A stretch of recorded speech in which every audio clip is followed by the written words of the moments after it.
Let's talk about benchmark workouts for swimming.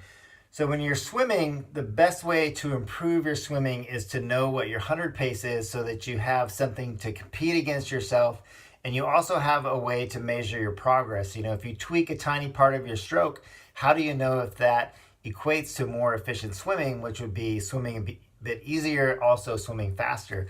Well, if you use the pace clock and you know what your 100 pace is, you can test it. You can test differences in your stroke and how that, what that comes out to in terms of your performance.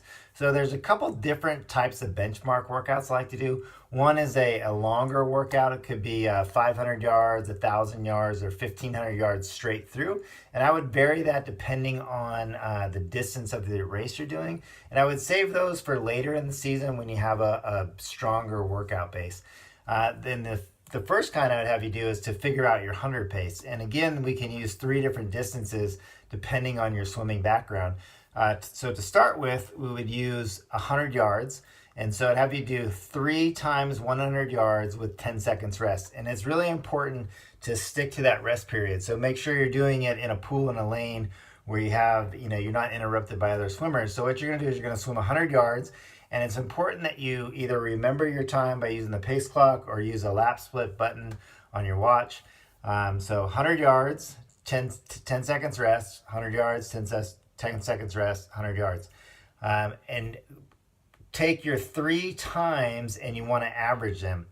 So if you swim a 142, a 146, and a 143, you add those together and you figure out what your average 100 pace is, okay?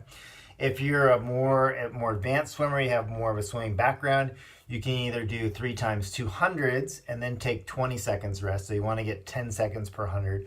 So 3 times 200, 20 seconds rest. Again, timing those 200s and then averaging the time as well as figuring out what your 100 pace is. So for a 200, if your average pace for 200 was say 3 minutes, then your 100 pace, because it's half of that, would be 130 per 100. And then if you're a more advanced swimmer, you can do 3 by 300s. And then here you want to take 30 seconds rest, which is, again, it's the same 10 seconds per 100. So you figure out your 300 times, average them out, and then divide by 3 to get your average 100 pace. And when you do these, I want you to do them at your maximum sustained pace. So we want the efforts to be ideally as even as possible.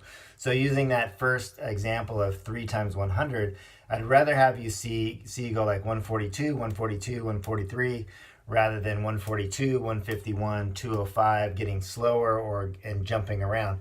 And the more you practice it, the better you'll get at, figuring out your perceived effort of exertion and how hard you can push yourself and maintain through all 3 reps. Okay, so that's the first one, and that's figuring out your 100 pace. As the season progresses, going back to what I mentioned earlier about using a longer distance and swimming that for time, this is really good for also helping you manage your effort on race day and also to give you an idea of how fast you can swim so that you have an idea of your swim pace or your swim time during the race. It's also as all benchmark workouts are, it's a great opportunity for you to compete against yourself. So if you do a 500 and let's say, your time is say 5 minutes and 12 seconds over, that's pretty fast. Probably let's say like 7 minutes and 30 seconds over a 500 yards.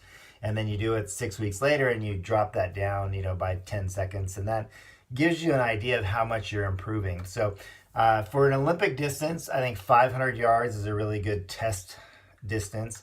For a half Ironman, I would pick 1,000 yards because the race is longer, so a longer test set. And then for an Ironman, if you can do 1,500 yards, that's great. One thing to keep in mind with all of these benchmark workouts is, it depends a lot on your pool space. If you're always swimming in a really crowded pool, it can be rather difficult to do 1,500 yards without being interrupted. And so even if you're doing an Ironman, you may be better off doing a test set of 500 yards because it's a distance that you can do and that you can repeat, and where you can compare your results and chart your progress, okay?